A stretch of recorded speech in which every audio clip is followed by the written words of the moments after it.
If you want better taste, better color, and a better dry, the last 2 weeks before harvest are everything.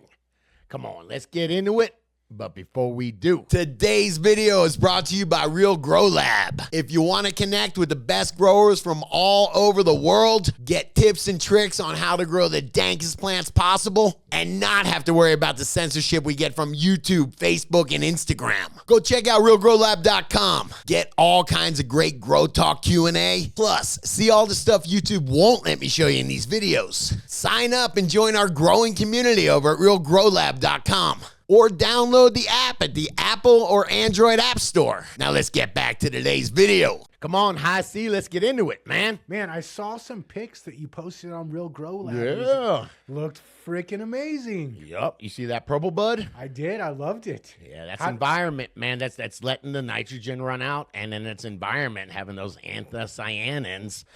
When the chlorophyll runs out, those anthocyanins, I better try to say it right, those purples shine through. Very cool. I love it. It gives it that great bag appeal, which we're all looking for. We used to be. Some of us are looking for it. Depends if you're making hash out of it. And come on, we'll get into it. We'll get into it. So I am not a big dabs guy.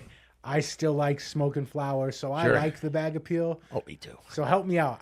I've invested a month, 2 months, maybe 3 months, and I want to make sure I finish correctly so that I get that nice bag appeal. Sure. Okay, bag appeal, but this also has to do with quality, because the first thing we're going to talk about is lowering your temperatures the last couple weeks of flower. Okay. Right towards the end. We want to slow down the chlorophyll production.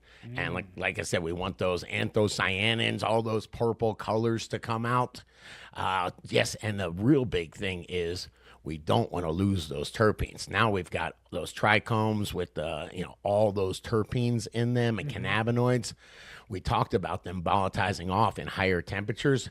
These things are loaded now, so we want to keep those temperatures down. We're not trying to photosynthesize and grow this plant. Light growing the plant. We're just trying to get those secondary metabolites, and the theory that we've got is that they're already there. We want to preserve them. Okay, and you mentioned something I think that's worth going a little bit deeper on, which is bringing out those colors. Sure. I think of fall, and we see all the trees start to change colors. Same thing with our plants? Sure. The chlorophyll production is slowing down. So what's happening, that chlorophyll is slowly breaking down, for lack of a better description, and what's underneath it is being shown, and those are those purple colors. Okay, cool. Temperature, also towards fall, the temperatures get colder, so it's partly, we're just mimicking nature here by kind of cooling down our grow tent for the last couple of weeks before harvest. Absolutely, and we are preserving. What I'm trying to do, whether you're growing for hash or whether you're growing for bag appeal, we want to preserve those trichomes, those terpenes and cannabinoids that are in those trichomes. So cold temperature does a great job of it. When you say cold temperature, I want to go from where to where? In this, I don't know, whatever you're growing at, whatever VPD chart you're following, but when I go to the last couple of weeks, 68 to 72 would be the highest I would want to go. Don't forget, I know I'm slowing down photosynthesis, but I'm not trying to grow these plants really big. There's already terpenes and cannabinoids loaded in those trichomes. I'm really trying to preserve them. And then you told me also it's not just about that, but also finishing off the flowers. What were you talking about before we started recording? Yeah, you're talking about a couple tricks to finish the flower, to harden it up, for lack of a better word. Yeah. Yeah, a little hard nug, man. There's a couple lighting tricks for that. And the one that I can really clearly describe that I think will make the most sense is sometimes people will give it more hours of darkness. So since we're not photosynthesizing, they'll give it like 10 hours of light and then go to 14 hours of darkness. Oh. And we've talked about this, that at night, that's why you can't have an interrupted light cycle. At night, the plant switches gears and makes this fluorogen hormone Thank you for making it easy, scientists. Flora Flower Gen Generative. It generates the flower hormone at night. So if you give it, the theory is that the last couple weeks, if you give it more time to generate that flower hormone, the flowering hormone, it'll finish your buds up faster. And there is a lot of anecdotal evidence. A lot of growers try this, and it will finish up the bud. It'll harden the bud up and finish it faster. And it makes sense because, again, we're just kind of mimicking what happens in nature. The nights get longer, they get cooler. Yep. And by the way, we talk about, you're ripping the plant off of 2 hours of daylight. That's when the plant photosynthesizes. That's when the trichomes develop. So the idea is, remember we talked about DLI, the amount of light that the plant can absorb. Mm-hmm. So we would want to, in theory, you would want to dial up your lights a little bit to make up for the last, the reduction of 2 hours of overall sunlight or daylight. You're welcome to follow the rules of DLI as hard as you want. I just know that the growers are reducing the hours overall of the light the last couple weeks, and it's just a trick to ripen the plants a little bit faster. Okay, so that makes sense for me because I am growing for the bag appeal. Sure. But you said at the beginning of this video, you said if you're growing for hash, maybe there's alternative ways to go. There's a couple alternate light cycles, and I think I pitched you. We should do a whole short form about this. Next video. Okay, deal. Because there's stuff like Rasta Jeff is famous for this. He will leave his lights on 18 hours a day. The last, I think 72 hours, the last 3 days. God, he might even go 24. I don't remember. But the idea is that he is blasting them, the plant with light. What are those trichomes? They're sunscreen.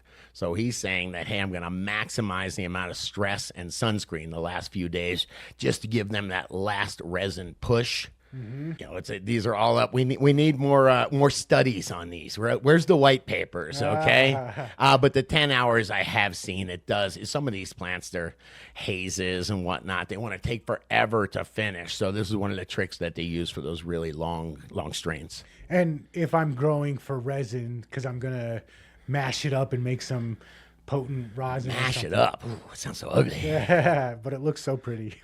I'm gonna farm the trichomes. Okay, I'm gonna harvest the trichomes. Yes. Okay, yeah. So if I'm going for less bag appeal but more trichomes, that's probably a trick I want to try. Def, something you want to try, and don't forget, these are things that people are doing. I haven't seen the lab test reports. I haven't checked their data, but it does make sense. These are the theories behind them, so at least you'll understand and go play with them. Okay, so I'm in my last week, maybe 2 weeks of flower, getting ready to harvest. What are some things that I should be doing to prep for the actual harvest in that time period? Sure. Get your drying area prepared. And I have been as guilty of this as anybody, which is, all right, I'm going to harvest. This is great. Where am I going to trim? Where am I going to dry? And yeah, just spending, come on, these cheap tents on Amazon are a couple $100 to get you a small tent where you can at least control the environment, a carbon filter. I'll shout out to AC Infinity because for a few $100, you can get a tent, a 2x4 tent would be what you'd need, no light and just a carbon filter and a fan with a humidity controller. That's pretty much all you need. And then find a cool room in your house next to the coolest room next to the air conditioner or whatever. Man, my bedroom gets cold. But you put it in there, and then if you have a carbon filter, you know what? Nobody complains about it, man. Your wife, it's not stinking the whole place up. I've had drying situations before. I'm like, oh my God, what do I do? The whole room is drying and the whole house stinks like weed. So, and people can smell it from outside. Either. Yes, like I said, I've had friends walk up to my door just going, dude, you gotta do something. Okay, so I don't have the privilege of having two tents. I've only got one tent right now. Is it okay for me to dry in the same tent that I grow in? It is. For me, we were talking about this earlier. I always want you growing. I always want to see your growing tent because who knows what you've got in there as far as, maybe some pathogens, maybe some molds. Who knows what's in your soil or what's around there. I just am concerned when you're drying your weed. Man, it is. You want to keep it really clean. That's why I've got the carbon filter. That's why I got the separate area. I guess you could. Man, you should always be growing, all right? ABG. Always be growing. Yes, sir. And I don't like to see the tent empty. For me, the best thing is when I'm harvesting to have some clones sitting right outside the tent. I took right before I clicked them back to flower. They're probably solo cups at this point, and I've already got something to look forward to. I'm pulling these plants out. Like I said, I don't want to check my privilege or whatever, but for a couple $100, you can get a really nice drying setup, maybe $200 to $300. Put that somewhere separate, somewhere a nice cool place. And I would take care of it that way. And don't forget, drying takes, 2 weeks if you do it right? Then the cure is another couple weeks. Yeah, I mean, have a spot for it. But those are just a few of my best tips for your last couple weeks of flower. But what about you? Did I miss something? Come on, let me know in the comments. And if you like this video, please hit that like button, hit that subscribe button. Talk about and share this video with another grower you know. And check out the other couple videos YouTube's recommending. I sure hope you'll dig them.